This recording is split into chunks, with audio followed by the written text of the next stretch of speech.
tremendous oil, believe me. Nobody does it better. We're gonna win big! Iran യുദ്ധം 23-ാം ദിവസത്തിലേക്ക് കടക്കുമ്പോൾ ലോകത്തെ ഞെട്ടിക്കുന്ന ഒരു സാമ്പത്തിക നീക്കവുമായി അമേരിക്കൻ പ്രസിഡന്റ് ഡൊണാൾഡ് ട്രംപ് രംഗത്തെത്തിയിരിക്കുകയാണ്.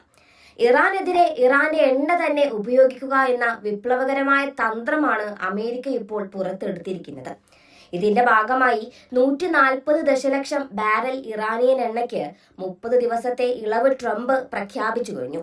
ഫെബ്രുവരി 28 മുതൽ ഹോർമോസ് കടലിടുക്ക് ഇറാൻ ഉപരോധിച്ചതോടെ ബ്രെന്റ് ക്രൂഡിന്റെ വില $112.19 കുതിച്ചുയർന്നിരുന്നു. ഈ പ്രതിസന്ധി ഭേദിക്കാനും ആഗോള വിപണിയിൽ എണ്ണവില തകർക്കാനുമായി 440 ദശലക്ഷം ബാരൽ എണ്ണയുടെ ഒരു വലിയ കുഷ്യൻ നൽകാനാണ് അമേരിക്ക ലക്ഷ്യമിടുന്നത്.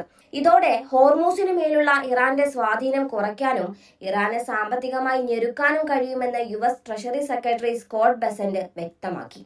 ഈ നീക്കത്തിലൂടെ ചൈനയുടെ വില കുറഞ്ഞ പൂഴ്ത്തിവെപ്പ് അവസാനിപ്പിക്കാനും അമേരിക്ക ലക്ഷ്യമിടുന്നുണ്ട്. യുദ്ധകാലത്ത് ഇറാനിയൻ എണ്ണ കുറഞ്ഞ വിലയ്ക്ക് ചൈന ശേഖരിച്ചു വെച്ചിരുന്നതായും പുതിയ ഇളവ് ചൈനയുടെ ഈ ലാഭം ഇല്ലാതാക്കുമെന്നും ബെസന്റ് ആരോപിച്ചു. ഏറ്റവും ശ്രദ്ധേയമായ കാര്യം, ഈ എണ്ണ വിൽക്കുമ്പോൾ ലഭിക്കുന്ന വരുമാനത്തിന്റെ 1% പോലും ഇറാന്റെ കൈകളിൽ എത്തില്ല എന്നതാണ്. ഇറാന്റെ ബാങ്ക് അക്കൗണ്ടുകൾ മരവിപ്പിച്ചുകൊണ്ട് എണ്ണ വിൽപ്പന നടത്തുന്നത് വഴി ഇറാന്റെ യുദ്ധതന്ത്രത്തിന് ആവശ്യമായ പണം ലഭിക്കാതെ അവരുടെ എണ്ണ ഖജനാവ് കാലിയാക്കാനാണ് അമേരിക്കൻ പദ്ധതി. അന്താരാഷ്ട്ര സാമ്പത്തിക വ്യവസ്ഥയിൽ നിന്ന് ഇറാനെ പൂർണ്ണമായും ഒറ്റപ്പെടുത്തിക്കൊണ്ട് അവരെ പാപ്പരാക്കുക എന്ന ലക്ഷ്യത്തിലേക്കാണ് ട്രംപ് ഭരണകൂടം ഇപ്പോൾ നീങ്ങുന്നത്. എന്നാൽ അമേരിക്കയുടെ ഈ നീക്കം വെറും വ്യാജ പ്രതീക്ഷ മാത്രമാണെന്നാണ് ടെഹ്റാന്റെ പക്ഷം.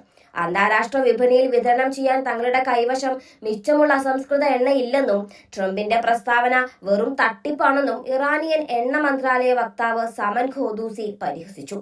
എണ്ണവില വർദ്ധിക്കുമ്പോഴും ഓഹരി വിപണി ഇടിയുന്നതും ലോകമെമ്പാടുമുള്ള സാമ്പത്തിക മാന്ദ്യത്തെക്കുറിച്ചുള്ള ആശങ്കകളും നിലനിൽക്കെയാണ് ഈ തന്ത്രപരമായ മാറ്റം സംഭവിക്കുന്നത്.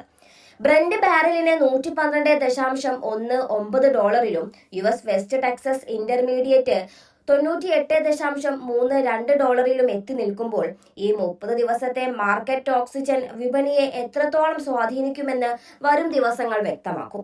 എണ്ണ വിൽക്കപ്പെടുമ്പോഴും പണം കിട്ടാതെ ഖജനാവ് കാലിയാവുന്ന ഇറാന്റെ അവസ്ഥ പശ്ചിമേഷ്യൻ യുദ്ധത്തെ ഏത് ദിശയിലേക്ക് നയിക്കുമെന്ന് ലോകം ഉറ്റുനോക്കുകയാണ്.